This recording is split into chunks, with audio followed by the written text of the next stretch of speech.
preparation for the United Nations Association's test of English. Background Note 1. Shinzo Abe, a member of the Liberal Democratic Party, LDP, became Japan's prime minister for the first time in 2006, but his poor health obliged him to leave the post in the following year. Even after the resignation, however, he remained continuously to be an LDC parliamentarian. Abe returned to the post in December 2012, and retained the title until October 2020. Having been the longest-serving prime minister in the country's history. Background Note 2. When Abe's second term began, the security tension surrounding Japan, mostly with China and North Korea, was very high. Meanwhile, the country lost its status as the world's second-largest economy in 2010, having been surpassed by China. It was suffering from a lingering effect of the world economic recession, 2008 to 2009. Needless to say, the new administration had to effectively grapple with the task of rehabilitating the devastating effects of the Fukushima earthquake-tsunami nuclear disaster of 2011. Background Note 3. The Prime Minister then upheld a reflationary policy, known as Abenomics, with a three-pronged program consisting of 1. Easy monetary policy, 2. Fiscal stimulus packages, and 3. Growth-promoting structural reforms. Regarding the task of implementing politically difficult structural and regulatory reforms, Abe took advantage of the option of participating in TPP negotiations as a catalyst to activate these reforms. However, given the established sector-specific economic interests remaining deeply entrenched, the Prime Minister was occasionally obliged to backpedal some of the reforms. Question 3. Explain the historical significance of Japan's involvement in and contribution to reaching the TPP agreement. This essay consists of 6 paragraphs. 1. TPSEP. 2. Obstacles. 3. Dashed hopes. 4. The U.S. withdrawal. 5. Leadership of Japan. 6. TPP 11. 1. An inland sea. In 2013, Japan joined as the last member of the US-led TPP negotiations that had been underway since February 2008. The country's Prime Minister Shinzo Abe then hopefully declared that TPP would transform the Pacific Ocean into an inland sea as well as a huge low-barrier economic zone. 2. Obstacles. The TPP framework presented Japan a forceful external pressure to overcome domestic resistance to internal reforms essential for revitalizing its economy. Yet, TPP negotiations also contain the risk of inviting a domestic political backlash that could debilitate Japan in multilateral negotiations.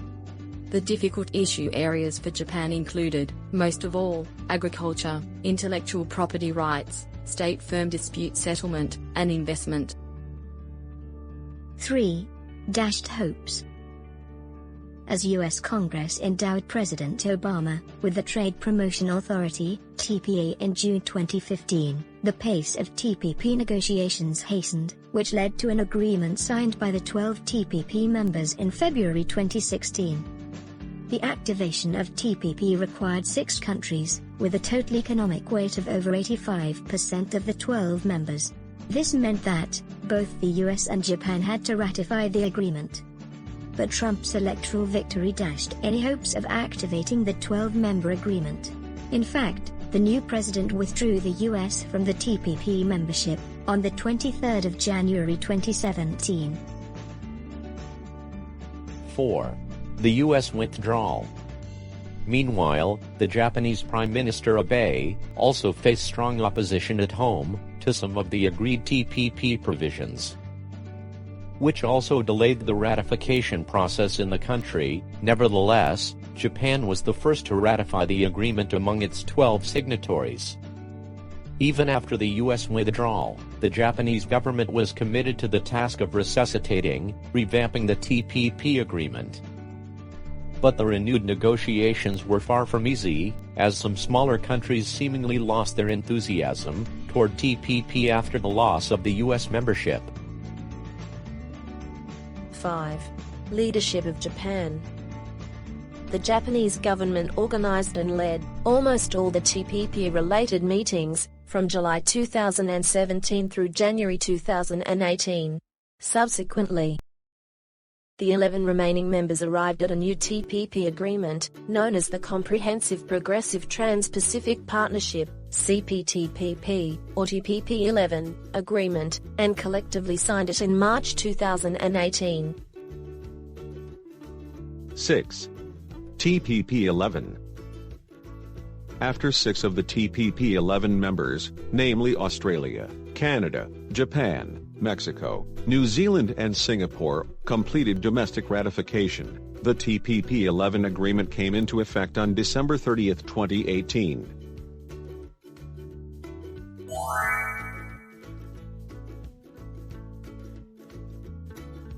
Preliminary Note 1.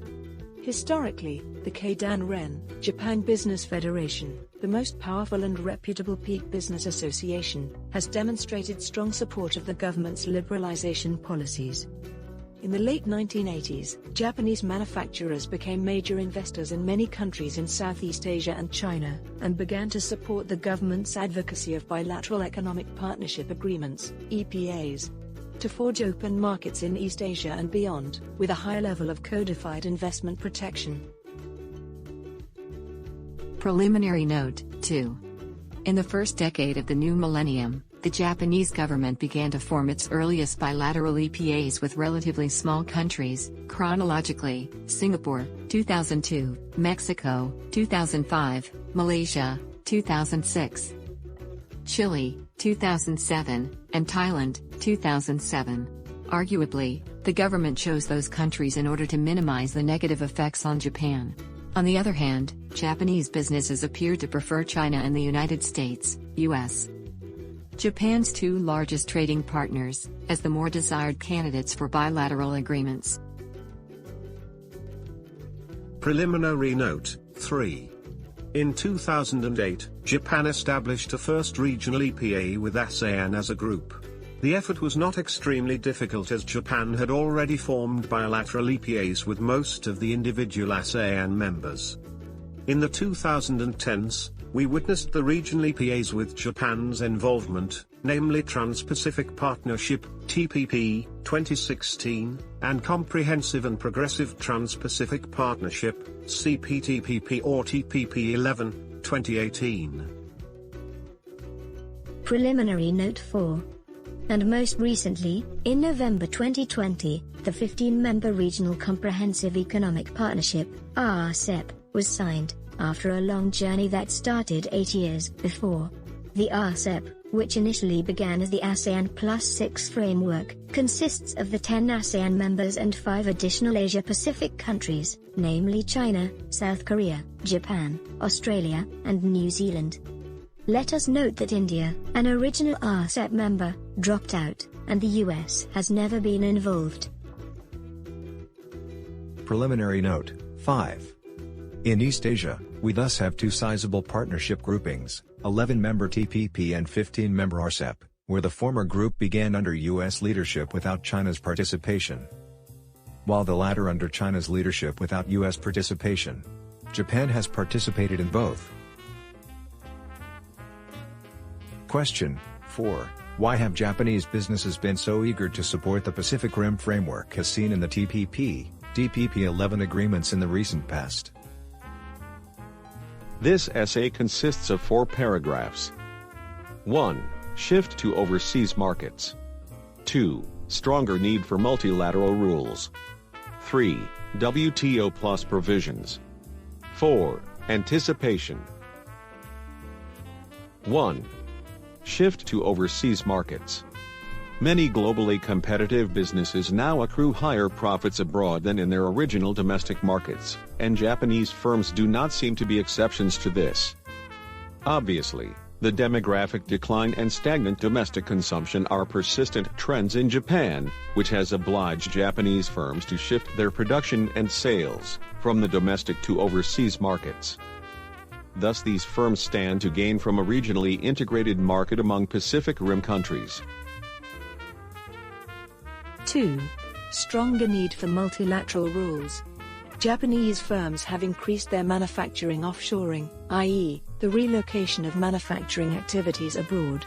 These phenomena have been motivated by their business strategies of getting access to cheap raw materials and low-wage workers in producing their goods on the one hand, and to voracious consumers in selling their goods on the other. Clearly, modern operations of supply chains have given rise to a much stronger need for multilateral rules beyond free trade. Investment. Protection is of particular importance to these Japanese firms that have built large-scale, overseas production facilities, most notably auto manufacturing and consumer electronics. 3. WTO-plus provisions. For large Japanese firms, multilateral agreements, such as the TPP-11 framework, is more preferable than bilateral agreements. This is because multilateral frameworks cover larger geographical areas than bilateral counterparts, which would allow to enlarge the operation of supply chains across different countries in a competitive fashion. In fact, the TPP-11 agreement contains many WTO-plus provisions, such as investment protection, intellectual property rights, government procurement rules, the movement of professional people, standards regarding e-commerce and environment, and the like. 4. Anticipation. In conclusion, Japanese businesses were supportive of Japan's participation in TPP negotiations as its eventual agreement would likely become a principal prototype, with WTO-plus provisions for multilateral business rules in the future. Arguably, because of the country's influence as the second largest economy among the participants, Japanese businesses may have anticipated that Japanese negotiators would be able to reflect their interests effectively in the final agreement. I hope Japan will continue to take leadership in building a more comprehensive network of the international community. Thank you for watching. Have a good one. Cheers.